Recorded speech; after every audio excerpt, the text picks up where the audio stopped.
বিএনপির এত নির্বাচন নির্বাচন কান্না কেন? আরে 15 বছর বাংলাদেশে মানুষ ভোট দিতে পারে নাই। শুধুমাত্র ওই সংস্কারের নামে নির্বাচন পিছিয়ে জনগণের অধিকার হরণ করা যাবে না। লাখো কোটি তরুণের হৃদয় স্পন্দন, যিনি কিছুদিনের মধ্যে বাংলাদেশে আসবেন, বাংলাদেশ জাতীয়তাবাদী দলের ভারপ্রাপ্ত চেয়ারম্যান, আগামী দিনের প্রধানমন্ত্রী জনাব তারেক রহমান, বিএনপির জাতীয় স্থায়ী কমিটির সিনিয়র সদস্য, বীর মুক্তিযোদ্ধা ডক্টর খন্দকার মোশাররফ হোসেন সাহেবের পক্ষ থেকে জানাচ্ছি অভিনন্দন ও শুভেচ্ছা। আমার বাবা 1991 সালে আপনাদের ভোটে নির্বাচিত হওয়ার পরে তিনি অনুধাবন করেন অনেকের পক্ষে এলাকাতে সরাসরি রাজনীতি করা সম্ভব হয় না, কিন্তু তারা অত্যন্ত গুরুত্বপূর্ণ। যে যার অবস্থানে, কেউ চাকরি করেন, কেউ ব্যবসা করেন, তাদেরকে নিয়ে তিনি কিন্তু প্রথম এই দাউদকান্দি উপজেলা জাতীয়তাবাদী ফোরাম করেন। এখনো অনেক জাতীয়তাবাদী ফোরামের নাম বিভিন্ন উপজেলায় শুনি, কিন্তু এই দাউদকান্দি উপজেলা জাতীয়তাবাদী ফোরাম কিন্তু সর্বপ্রথম আমাদের বিএনপির বাইরে থেকে এই বিএনপিকে সহযোগিতা করার জন্য ঢাকায় প্রতিষ্ঠিত হয়। যারা এই ফোরামকে আজকের এই অবস্থানে আনার জন্য অক্লান্ত পরিশ্রম করে গিয়েছেন, তাদের রুহের মাগফিরাত কামনা করি, শ্রদ্ধা জানাই, এবং যারা আজকে জাতীয়তাবাদী ফোরামের নেতৃত্ব দিচ্ছেন তাদেরকে ধন্যবাদ জানাই যে আজকে তারা সুসংগঠিতভাবে এই ফোরামের নেতৃত্ব দিচ্ছেন। বলতে চাই যে আজকে 15 বছর আমরা একটি ফ্যাসিস্ট বাকশালী সরকারের অধীনে ছিলাম, যারা আপনার আমার ভোটের অধিকার কেড়ে নিয়েছে। 2014 সালে 154 আসনে কোনো নির্বাচনের প্রয়োজন হয় নাই।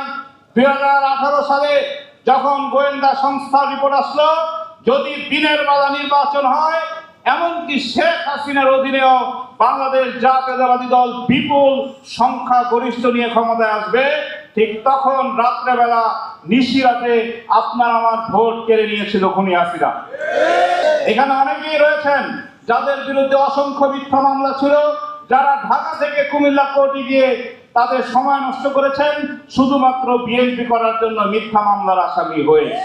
তো আলহামদুলিল্লাহ 5ই আগস্ট ছাত্র জনতার গণ অভ্যুত্থানের মাধ্যমে সেই খুনি হাসিনা তার বোন নিয়ে যেভাবে পালিয়ে গিয়েছে, যারা দাউদকান্দিতে গত 15 বছর আপনার আমার অধিকার হরণ করেছে, চাঁদাবাজি করেছে, জুলুম করেছে, নির্যাতন করেছে, গুম খুন করেছে, তারাও সকলে ঘুমটা করে দাউদকান্দি ছেড়ে পালিয়ে গিয়েছে। লাখো কোটি তরুণের হৃদয় স্পন্দন, যিনি কিছুদিনের মধ্যে বাংলাদেশে আসবেন, বাংলাদেশ জাতীয়তাবাদী দলের ভারপ্রাপ্ত চেয়ারম্যান, আগামী দিনের প্রধানমন্ত্রী জনাব তারেক রহমান 2023 সালের জুলাই মাসে 31 দফা রাষ্ট্র মেরামতের সংস্কার তিনি দিয়েছিলেন।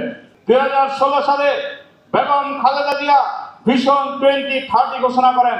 আমাদের নেতা তারেক রহমান 2022 সালে 27 দফা ঘোষণা করেন, এবং 2023 সালে সকল রাজনৈতিক দল যারা আমাদের সাথে বিগত খুনি হাসিনার বিরুদ্ধে আন্দোলন করেছেন তাদের সাথে আলোচনার ভিত্তিতে 2023 সালে 31 দফা তিনি ঘোষণা করেন।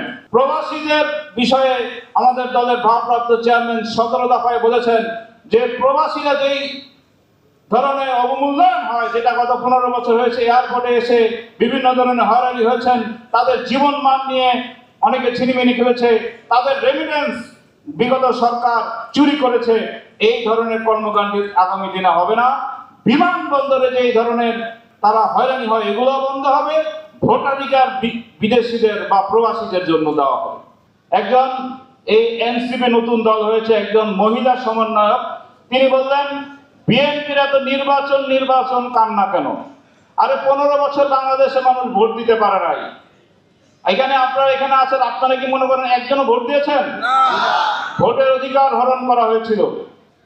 আমার প্রশ্ন, যদি ভোটের প্রয়োজন না হয় তাহলে আমরা সেই সরকারকে, আওয়ামী লীগকে স্বৈরাচার বলি কেন, ফ্যাসিস্ট বলি কেন? তারা তো তারা গণতান্ত্রিক সরকার হইতো। কেন আমরা আন্দোলন করলাম? একমাত্র আন্দোলন হয়েছে ভোটের অধিকার, মানবাধিকার, বিচার বিভাগের স্বাধীনতা, মানুষের বেঁচে থাকার অধিকার প্রতিষ্ঠার জন্য কিন্তু এই আন্দোলন সংগ্রাম হয়েছে। শুধুমাত্র এই সংস্কারের নামে নির্বাচন পিছিয়ে জনগণের অধিকার হরণ করা যাবে না।